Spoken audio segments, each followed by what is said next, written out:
Y ahora que faltan 13 minutos para que sea la hora, les tenemos confirmado, hoy es viernes. Y en este viernes que estamos, es viernes digo,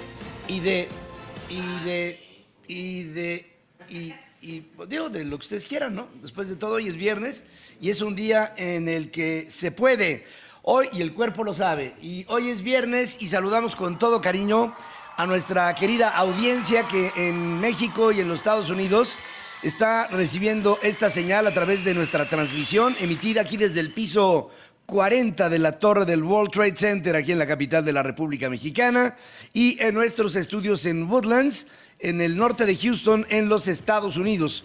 En México y en Estados Unidos llegando, en México a 67 ciudades, en los Estados Unidos a 4 y creciendo nuestra estructura hasta que lleguemos a tener la cadena más grande binacional de un programa informativo emitido desde la capital de la República Mexicana.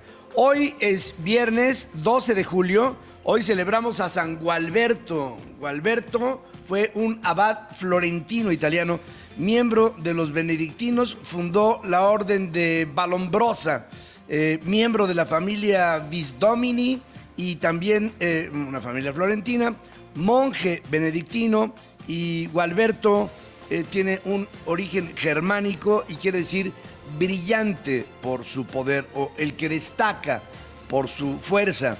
¿Qué pasa un día como hoy? Me voy al año 100 antes de Cristo. ¿Saben quién nació hoy? Nació nada menos que Julio César, el imperator de los imperatori, un hombre que sucumbió ante el Senado cuando trataba de promover un proceso democrático en el Imperio Romano. Julio César, contemporáneo y amigo de Marco Tulio Cicerón, recibió de una enorme cantidad de consejos que le hicieron ser un emperador que yo creo que como pocos en el mundo, en la historia, han proyectado con poder toda su potestad y la energía de lo que emanaba desde entonces como imperator de los romanos. Llegó su poder hasta los confines de la tierra y Julio César después sucumbe ante el Senado cuando fue ahí acuchillado. Un día como hoy, 1493, Hartmann Schedel publicó La Crónica de Nuremberg, uno de los primeros libros realizados por la imprenta. Y mira, hay varias cosas que son importantes de La Crónica de Nuremberg, porque este libro, publicado antes del año 1500, fue uno de los primeros libros que ya fueron impresos en la imprenta de Gutenberg. Pero tenía también tenía dos características. Una, hace un compendio de la historia del hombre hasta su tiempo, hasta casi finales de 1400, pero también lo hace en función de las historias bíblicas y con una interpretación como todo se hacía en aquel tiempo, que era una interpretación religiosa, pero algo también muy importante. Miren, el conocimiento humano antes de la imprenta tenía como base de difusión o el griego o el latín, y cualquier otra persona que no pudiera entender griego o latín no podía entender nada que tuviera que ver con el conocimiento o con la ciencia incipiente. Y este libro, La Crónica de Nuremberg, fue editado en latín y en alemán. Y esto le dio la base a Alemania para después lo que fuera la escisión del Sacro Imperio Romano Germánico Ortodoxo. De ahí vino una serie de divisiones, pases, y vino así como un colapso con La Crónica de Nuremberg, este libro publicado e impreso por Hartmann Schedel en 1493. 1536, otro hombre que le da un sentido ideológico al mundo religioso en Europa fue Erasmo de Rotterdam, escritor, filósofo. Justamente de ahí viene Erasmus, no era su nombre, pero a su padre le gustaba mucho por San Erasmo, y entonces a su hijo, que no le llamó Erasmo, le decían Erasmo, y él se puso de Rotterdam para marcar su identidad. Este hombre, Erasmo de Rotterdam, hizo varias publicaciones que hablaban de la profundidad de la naturaleza del hombre y de la espiritualidad ligada con la vida contemporánea, la vida de su tiempo. Su libro fundamental se llama El elogio de la locura, y en él habla de una necesaria reflexión para hacer de la religión una interpretación que no solamente sirviera para evocar a Dios, sino que sirviera para tener una vida en paz, en progreso y en trabajo. El elogio de la locura es, creo, un libro que hay que leer. En 1553 en México se impartió la primer cátedra de Derecho en la Real y Pontificia Universidad de México. Esta Real y Pontificia, que es de hecho la primera universalidad, o sea, universidad que se funda en el continente americano. Después vino, creo, desde mi punto de vista, una degradación de este tipo de instituciones educativas, y siendo la Real Pontificia pues la madre de las universidades en América, creo que ha sido rebasada con mucho por muchas otras. En 1562 en Yucatán, Diego de Landa ordenó la incineración de códices, efigies, objetos sagrados de los mayas en lo que se llamó el auto de fe de Maní. Este evento fue para mí un sacrilegio, porque si en algún momento pudimos haber conocido cuál fue el origen del Imperio Maya en sus 4 periodos clásicos y el porqué de su desaparición, Diego de Landa se la debemos a él. Él quemó todo antecedente histórico, y bueno, casi todo, porque quedaron algunos documentos, el Popol Vuh, el Chilambalam, algunos códices que todavía fueron salvados, inscripciones dentro de las pirámides, en fin, pero la vida cotidiana de los mayas, de la Maya, del Imperio Maya, el pensamiento, la profundidad, era un pueblo, el pueblo maya, que dominaba en su época lo que los romanos no pudieron conocer en la suya. Y hablo de, por ejemplo, el manejo del cero como un concepto aritmético importante, o del infinito, que no solamente es un concepto aritmético, sino que también es un concepto abstracto. Yo diría la primera abstracción es el cero. A ver, piensa en algo que sea cero. Y la segunda abstracción de los mayas es el infinito. A ver, piensa en algo que es infinito. Entre la nada y el todo, pienso que la cultura maya, es admirable por todos conceptos. Y Diego de Landa lo odio, porque ay, qué bárbaro.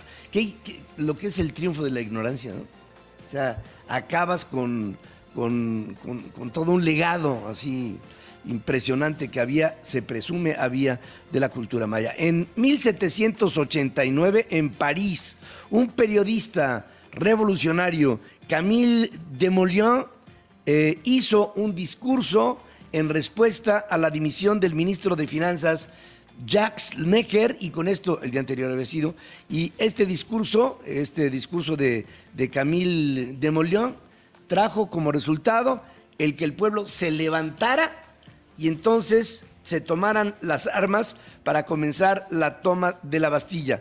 Hoy es 12 de julio, la toma de la Bastilla fue el 14, es decir, vino el discurso de Desmoulins y con ello vino una especie como de reacción de una sociedad harta de la monarquía, del absolutismo, del état c'est moi, del Estado soy yo, de Luis XIV, de esta intransigencia de una monarquía que no veía las necesidades del pueblo y sobre todo necesidades creativas del pueblo, y se combinó el discurso de Desmoulins con la Ilustración, que fue la revolución de las ideas de aquellos que hicieron justo la iluminación de la ideología de lo que empezaron a ser los movimientos revolucionarios en Europa, y con ello el principio del final de las monarquías y el principio de las democracias o de las monarquías parlamentarias, en donde había el ingrediente de la sociedad.